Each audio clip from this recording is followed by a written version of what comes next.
What's the best way to store your records? Well, today we're going to find out. How you store your records can make or break your collection. That $100 copy of Hit List by Joan Jett might end up warped or damaged if you're not careful. The number one rule, really the only rule that you have to remember if you take anything away from this video, the one rule to rule them all is to store your records vertically, like this. Do not store them horizontally, like this. Think of it this way. A record weighs anywhere between 120 to 200 grams in some cases, those 200-gram records being reserved for audiophile records. I use that term loosely. You all know what I think about 180-gram records. I'm not saying they're bad, not by any means. I like the feel of a heavy record too. It just tactily, is that an actual word, tactily? It feels good, regardless if tactily is a word or not. I just made it up. Think of it this way. A 200-gram record weighs about a half a pound. A 120 to 140-gram record, that's, the typical record weight is about a quarter of a pound. Now, if I were to stack 20 records on top of each other, there's no problem with that lucky record sitting on top. But as you work your way to the bottom, that poor record on the bottom has about 6 pounds of pressure sitting on top of it. And that's even more pressure if you add 180 to 200-gram records in the mix. The more records you add, the more weight you add, the harder it is on that little guy on the bottom. 6 pounds might not seem like a lot of weight, but given time on a piece of plastic that's thin to begin with, well, it could become unplayable. And why is that? Record covers are uneven. They're not perfectly flat. Well, some of them are close, but when you start looking at gatefold records and also the double albums, those spines are thicker. So the record's already at a tilt to begin with if it's laying flat. Add pressure and a few pounds to that tilt, plus time, and well, you've just created a warped record. No, not hooray. That's bad. There may be no coming back from that. Or is there? Maybe someday. So what I'm saying is store them vertically like this. And the same thing really applies to vertical records as well. Try not to let them lean into each other. It's a similar situation to what we just saw a few moments ago. All of that weight is resting on that one record. It's bearing the brunt of it all. It's going to get crushed, much like Giles Corey. Now, if your record collection is smaller and there's a lot of weight on that shelf, just try propping them up with, say, a book or some other object that can keep them straight. I'm still waiting for that egg to hatch, by the way. One thing worth mentioning, and this is a small word of caution. Records, especially a lot of records, are heavy. If you've ever carried a crate or a box of records around, you'll know exactly what I'm talking about. So make sure if you're storing them on a shelving unit that it's a sturdy one. It's a recipe for disaster if it's not. Please don't let that be you. That picture hurts.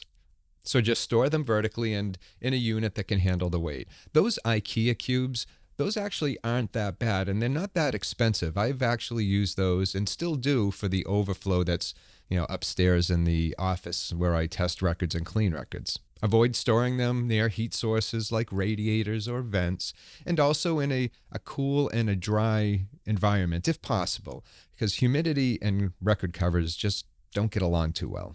So let's say you're doing everything right. You have a decent storage solution and all of your records are stored vertically up and down.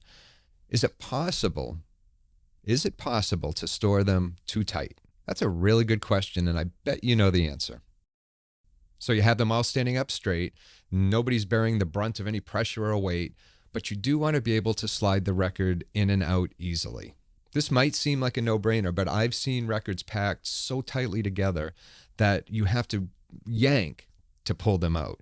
And I will admit I am guilty of this. I have done that when there hasn't been enough room before I ended up getting those IKEA storage cubes for the overflow. One of the problems with packing them too tight is you stand the chance of ruining the record covers, especially when you're trying to cram them back in. And if you're not using protective sleeves, it can be much worse. Protective sleeves will help them slide in, but that's not what they were designed for. Their job is to protect the cover from normal damage, not to create a slick surface for crushing everything together. There is also a small chance of warping those records.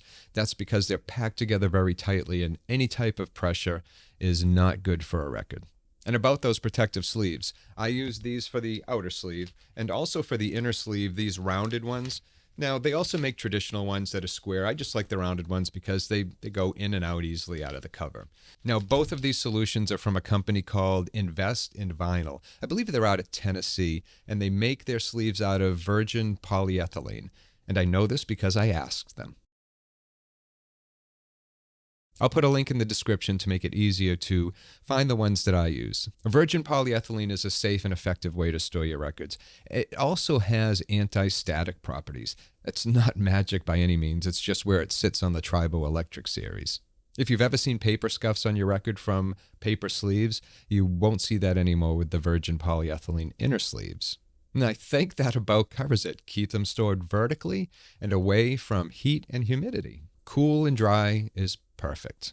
Store them in a unit that can handle the weight, and also invest in those outer sleeves and inner sleeves just to protect the records and the cover. So there we go. If you have anything else to add, any tips for other folks who are just starting their journey, just leave them in the comments below. And if you like t-shirts, there's also some t-shirts below this video that I designed myself. I had a bit of fun with it. As always, thank you for watching. And until next time, take care of yourself and enjoy your records.